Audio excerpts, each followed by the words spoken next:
A very good afternoon from St Andrews as we wrap up the Alfred Dunhill Links Championships, as I wrap up some travel, and as I prepare to meet a couple of guys who are mid-travel, because on Dan Really Likes Wine with Norman Goodfellows today, I see two players who, just like me, are just off the course, but the players are also members of the wine industry. Thomas Webb from Thelema and Mick Craven from Craven Wines have snuck in some golf in between traveling the world and showcasing their wine to hopefully many customers all over the planet. How does that all work? What's it like traveling all the time and trying to sell your wine? Well, we'll find out from both of our guests in just a moment. Before that kicks off, though, let's have a quick look at this week's wine news.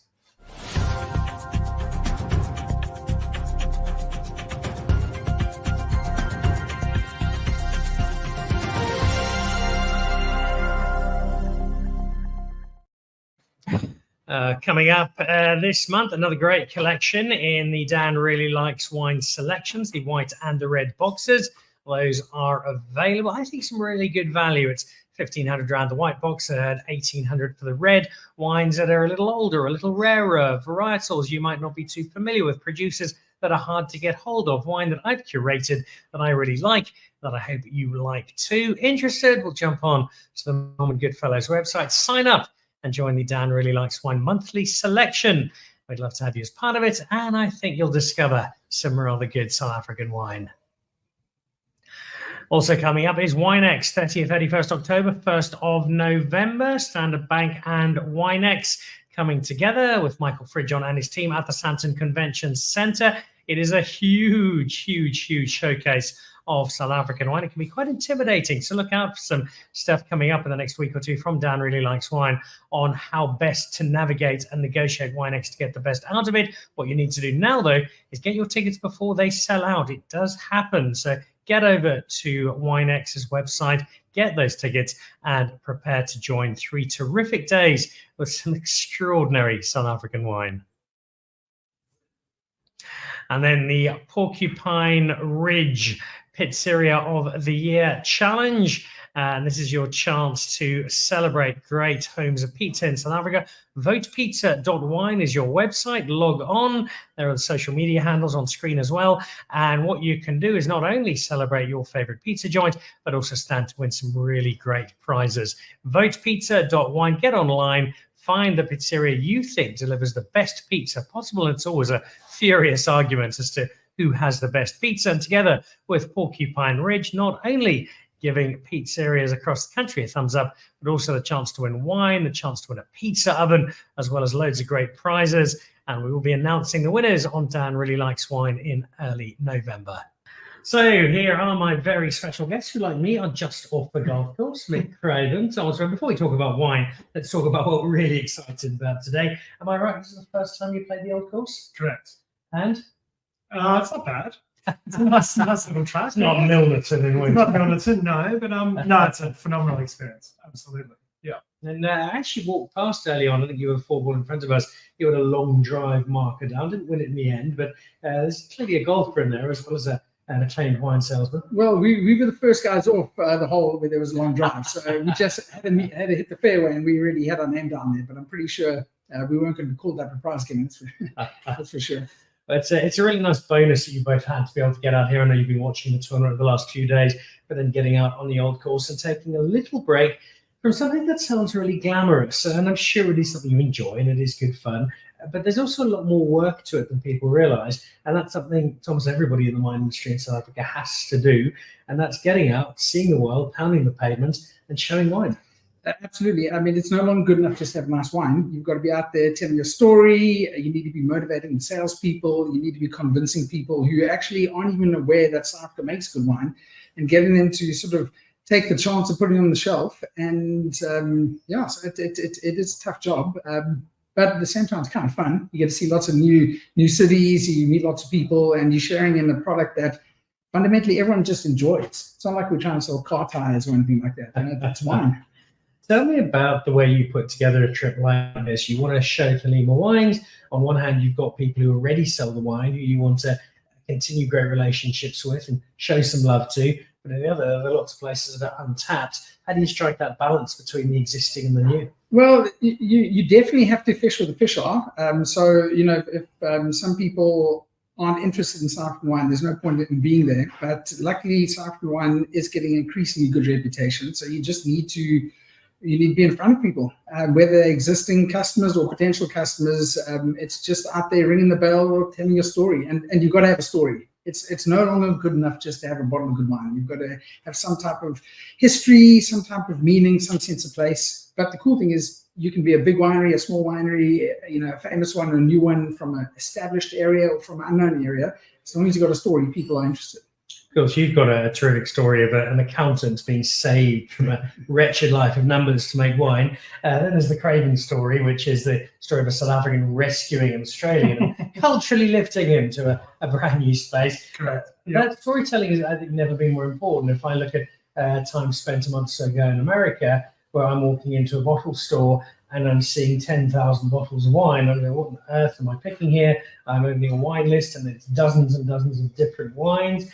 You are selling what you believe to be, and I know to be, really good wine, but that's not enough. You've got to somehow have that hook to get people to go, oh, yeah, I'm going to try this. It is, yeah. It's as Tom said, that's the whole thing, You can create good wine, but if there's no connection to it, especially, as you said, there's a million bottles of wine. I'm the same, I'm in the industry. You want to know what it is, you want to know where it comes from, and if you don't, it's just another bottle of wine, really. So I guess that's our job, to get out there and tell the story, and not just directly to customers, but also people selling the stuff as well. There's people working on the floors of restaurants who always get asked, what do you want to, what do you want to drink? And they've got that one little story that you told them, even 3 or 4 years ago. It's kind of that little hook, and they can tell that story, and it gives a little sort of relationship with the bottle of wine they're about to drink. You've got to tell the Craven story, obviously, but you've often got to start with the South Africa story first of all, especially if people don't know South African wine terribly well. Has that got easier over the years? Are more people more familiar with who we are and what we can do in this country? Very much regional dependent. I mean, when you come here to the United Kingdom, it's much easier. Obviously, just the history we have. America, where we sell the most of our wine, is used to be very difficult, but now you see it's getting better and better. And I think more people are sort of visiting there, telling the story, but it is definitely getting better. But it's a hard story to tell. We're such a small little part of the cog in the wine machine in this world. But that's what we have to do. Well, what's the point of departure for you, Tom, as you tell that South African wine story? Is it these are the varietals? Is it trying to give a sense of history? How do you introduce somebody who's got wine from so many other parts of the world to South Africa and say, right, this is why you should be trying us? You're actually just trying to reassure people that it is a good quality product, and that wine is meant to be made in South Africa. Because if you offer Italian wine to someone, they're going to think Italy, and they're going to think of rolling hills, and they're going to think of Thelema making the pasta and long lunches, and in France, huge sort of culinary culture. When people think of South Africa, they're thinking of a hippo or zebra. So to actually give them the sense that, hang on, we actually have around the Western Cape near perfect growing conditions, then people say, okay, well, it's meant to come from South Africa. So that's a tricky part, just getting them to associate South Africa with good quality wine. The wine's good enough. They just need to sort of have that sort of reassurance that this is actually a product that's meant to be made in South Africa. We talk often on the show of the South African wine on the bottom shelf of the supermarket, and how for so many people for so long that was what South African wine was. Is that still a stereotype you're fighting to overturn? A little bit. Mick and I had the same experience. You walk into a retail store and the buyer will be like, guys, I love the wine. It's at a great price point. It's got a good label, but my customers aren't asking for South African wine. So I can put it there, but it's just going to sit there. And that's their fear, that it's just going to sit there. So it's difficult. We want people to sort of look for the South African wines, because we can't rely on every bottle being hand sold. So it's almost like a message, not just me trying to sell Thelema wines or Mick trying to sell Craven wines. We just want to sell South African wines and actually brand South Africa. And that's ultimately what needs to be done in sort of the widest level. Mick, I suspect that there's a gap between all right, this is what we have to sell, and then this is what people in a certain part of the world like to drink, and you're going to try and marry those. Do you have to adapt a real strategy of, okay, we know we're in this part of the world, and this is the kind of wine that does well, so we'll focus on that, and then next country we move to something else? I think for us, the wine we make is a little bit different to the vast majority of South African wine. So for us, we generally get taken, when we go out to visit accounts, we generally get taken to places that are quite open to different styles of wine, and more so to South African wine, and people that don't really care where the wine's from, just as long as it's good and it kind of fits their style. I mean, in terms of the way we make our wine, we never make our wine to sort of fit a customer. We make wine for how we want to make it and drink it, and just should we hope that people can actually agree with us and drink it as well. Otherwise, we have to drink it all. But I think you have to be true to yourself, but you also have to be, remind yourself that it is South African wine. And as Tom said, like, we go out and we fly the South African flag more than anything, really. So there's no real adjustment. It's more about finding the right people that are open to pretty much anything, because that's what we need, really. Yeah. You are working together on this particular trip, which is a golf tour masquerading as transfer wine. What you need says. Yeah. But the fact just that you're working together, I love, because it's something that happens quite a lot with South African winemakers. You will travel together, you'll go to the same places together, and that seems counterintuitive in most businesses. I mean, you're both selling wine, surely you should be competing with each other. You don't want him to sell his wine, you want to be selling that wine. And yet when you do work together, it does seem to have this greater collective impact, South Africa. Yeah, I think people kind of maybe just resonate that it's got such a great culture. It's another sort of story point for people. It's like these guys, as you said, should be direct competitors, but we're here, championing each other's products. I think it's one of the things that really made me want to move to South Africa when, was it 14 years ago, just seeing the camaraderie with people in South Africa and everyone sort of getting together and sharing knowledge and information. I think it's such a really important thing for the South African industry to tell that part of the story, that we are sort of all united together, and we can come out and sell the wines together, which is a great thing. A lot of other countries bicker and fight with each other, but we're very different. So we make very different wines. So. So that was one, and then of course moving to a country with a world champion rugby team. So between those two. Yeah, geez, I'm almost slowly starting to like those guys. Right? Yeah, they're pretty good. That. Yeah. Well, highlights package for the rest of the year. Mick talked about the different styles of wine that you guys make. When I talk to people on my travels about South African wine, I'm always fascinated to see what their first instinct is. Oh, South African wine I like. And after a long time, Stellenbosch had come to the fore, and there were a handful of brands that would often get spoken of. I find that it's now so much more varied within the communities. You know their wine reasonably well. White wines, a lot of people talking to me about South African Chardonnay they've discovered in the last few years and really enjoying. And I think with South Africans, with red wines, and here is where I think you hit the spot directly, is Thelema, people talking about our Cabernet Sauvignon, our red blends, but not sledgehammer Cabernet Sauvignons, wine that's certainly got a great deal of body and a great deal of spirit to it, but there's a refinement and there's an elegance. And if I think of your Cabernet Sauvignon out of Thelema, for me, that's the perfect example of where we are doing South African red wine so beautifully.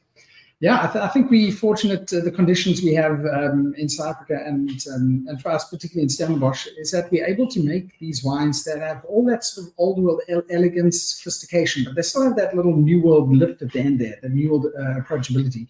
So we've just got great conditions. There's no reason why our wines shouldn't be more widely drunk around the world. We just need to spread the message, and that just does remind us that we are small. We've got about 90,000 hectares of vineyard. Spain's got 1.1 million. They make a lot more wine than us. So we just got to get out there and show the wines. But yeah, stylistically, here at Thelema, we like lean, dry, structured wines that are quite like sort of orchestral in their flavor profile, not kind of rock music wines. But, there's a space for every wine out there and for every producer from every region.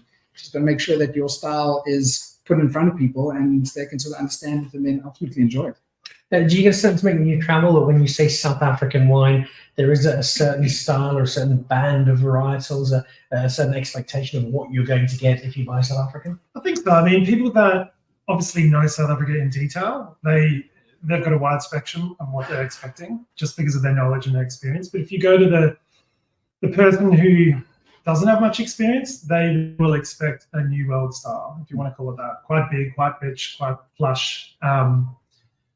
You know, I grew up in Australia, which is very true like that, but I think South Africa's kind of got that in-between balance, and then various sort of levels around that. So there is an expectation. I mean, the amount of times you get the burnt tire and all that nonsense it's actually dropping, which is good. Starting to hear it less and less. But there is an expectation the wines are going to be quite big and rich and generous. So it's not a bad thing. Wine can be made like that. Obviously, we make it a little bit differently, but there is it's a bit of a change in tide, though. I think as more people get more experience with the country, they do start to realize there's a lot of styles out there, which is great. I mean, we're a pretty small wine region geographically, but within that we have so many different climatic conditions. You know, from the furthest north of quality region down to the furthest southeast is probably 4 hours driving. Yeah. I mean, that's not even half of California. So, and within that you've got 10, 12 regions that are so different. So it can be confusing for people just to tell that story, whereas you've got the north of Svalbard, which is warm, all the way down to Grenada, which is much cooler, and everything in between, and that's a 3-hour drive. It is a point that, again, we made this originally on the show. It's both a massive positive, but also quite a challenge if you are the South African wine industry, because we do so much so well that we can have 20, 30 different varietals made, and all of them can lay claim to being really good wine. But yeah, South African wine, they're very good at so many things. What do I pick? Yeah, it's true. But I mean, I guess it's better than being only good at a couple of things and junk at the rest. You know, at least we'll take it. We'll take it. Yeah, the more and more we can show people that we make great wine across a lot of spectrums, I think it's great. You know, and you're showing exactly that to people all over the world. Give us a snapshot of how you structure one of these trips. Let's take this one. Where are you going, and who are you trying to see on this show, on this tour? Well, we structured this trip about 10 months ago when Mick and I found out the dates of the links, and we basically just knew we needed to be in St Andrews from about the 4th to the 7th. No, it's just a case of you've got to see all your partners, and during the sort of I guess August to November, you're just on the road for pretty much 2 weeks every month seeing customers. The Europeans are very receptive to visitors this time of year, so it's a case of just seeing our guys. So I was in Netherlands last week. I'm going to be down in England and Denmark following week. So it's just being out there, making sure that you're on the road and making noise. What constitutes for you success in this trip? I picture yourself, say, getting to Copenhagen, and no more perhaps, but into a top restaurant. Right, we would like to take your mint Cabernet Sauvignon, and right, we end up taking 4 cases over the course of the year or the course of 6 months. That in itself probably doesn't constitute a life-changing order, but the impact of that must be considerable. You're not actually trying to sell some cases. You're actually just trying to create some ambassadors out there for you, because I can be in the market for a week seeing customers, but we need the sales guys to be there for the other 50 odd weeks making noise. So it's just trying to convert people, trying to, especially the guys who are doing the selling for you. So we just trying to get out there and get our wines in people's minds, and hopefully telling a good enough story that there's a lasting impression, not just a quick impression as you walk out the door. They forget about you for another year till you come back again. So we're trying to create ambassadors out there who can help ring the bell and tell the story of the South African wines. Will that apply similarly to the Craven scene? Very much so. I mean, it is literally about finding those people to keep telling the stories for you. We'd love to be over here drinking glasses of wine and playing golf 52 weeks a year, but we can't. And I think more so now than ever. You know, there's an never-ending supply of wine. There's a lot of wine available at the moment, and sadly, a lot of us live like goldfish. If you're not there, people just forget you and move on. There's obviously a select few people in this world whose brands are always there and everyone knows them. They're extremely famous. But for the rest of us mere mortals, it's about getting out there and showing your wine. There's so much bloody good wine out there from all countries that if you're not there, just showing your wine and just having a good time, meeting these people, showing them you're not an idiot, trying to, that's what it's all about. It's a lot of the times it's very intangible. You don't see the immediate results, and it is what it is. He's just there to say hi and have a chat and drink some wine and few beers. Really. Yeah. Well, we know that traditionally there's been a fairly strong South African wine reception in the UK. Countries like Germany have also taken a lot. Where in the world, and particularly in Europe, is there excitement? Is there potential? Do you think South African wine is really starting to get a foothold? I'm gonna have to leave this one to Tom. Europe's a very weak point for us. Yeah. Well, we Europe. Take that one, mate. Yeah.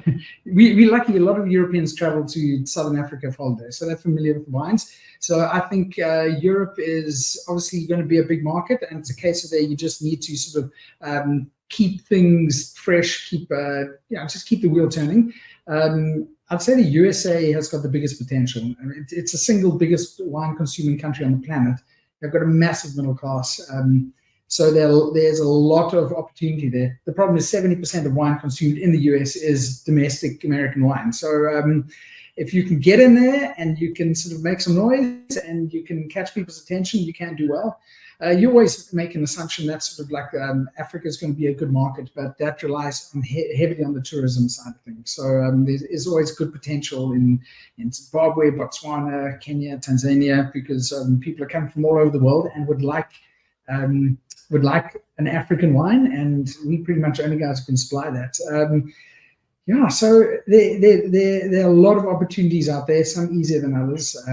And obviously the wine producing countries are trickier too. So I don't think there's a big opportunity in France. Yeah. There's not a lot of French people ask for this African wine, and same goes for to their detriment, I feel. Yeah, they're missing out. They're missing out. So all right, so Europe not so strong for you. Where are you finding success? Where do you think you have potential to find more success? Jeez, finding success. That's a tricky one. I guess for us, we focus a lot on the US. America's been a big sort of focus point for us. I spent a lot of time there. Janine spent a lot of time there. So it's kind of a bit of nostalgia for us, I guess. It's where we met. And we just spent a lot of time there. It's one of the countries you need to visit and you need to do a lot of groundwork. But I find it a fascinating place to visit. So many different, it's basically 50 countries in one. And as Tom said, there's so much sort of potential there. It just needs to be worked out. There's opportunities everywhere. We make great wine. It's just a matter of going and finding it. It's great to sell a bit of wine back in Australia. It's always gives me a laugh. But yeah, it's just everywhere, really. But I think as Tom said, America is such a big opportunity. We just need to get there and do it.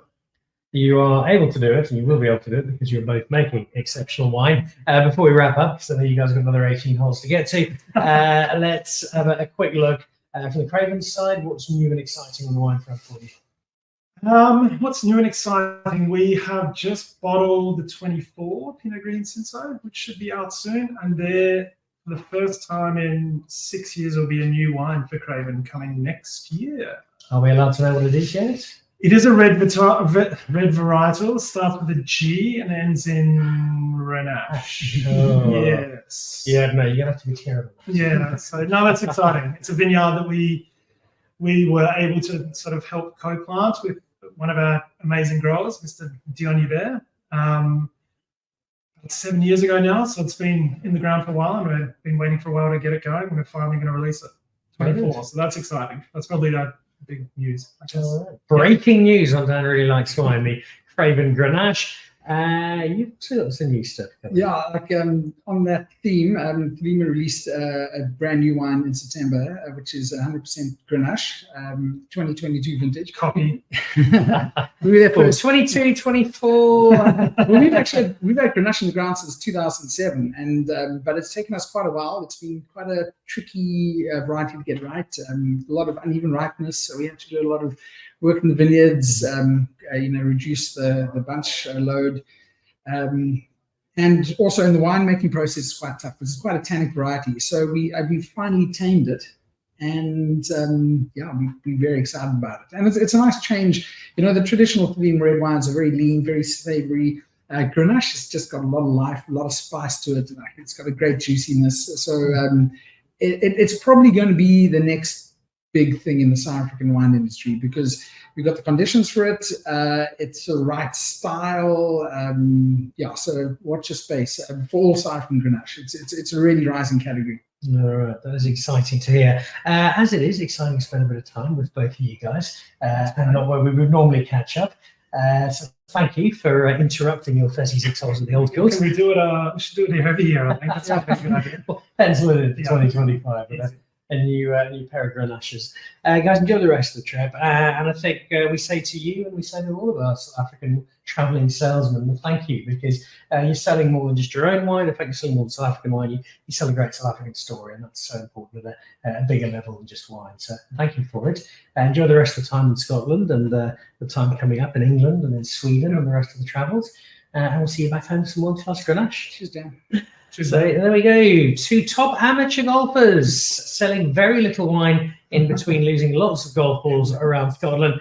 Thomas Webb from Thelema and Mick Craven from Craven Wines joining me in another special edition of Dan Really Likes Wine with Norman Goodfellows from 18 at the Russocks in St Andrews at the Alfred Dunhill Links Championships. I'm going to be leaving. I'm off to the airport. I'll see you back in South Africa in a couple of days. And we'll see these two back some point in February when they finish their golf tour. Have a great week. Happy drinking. See you soon. Goodbye.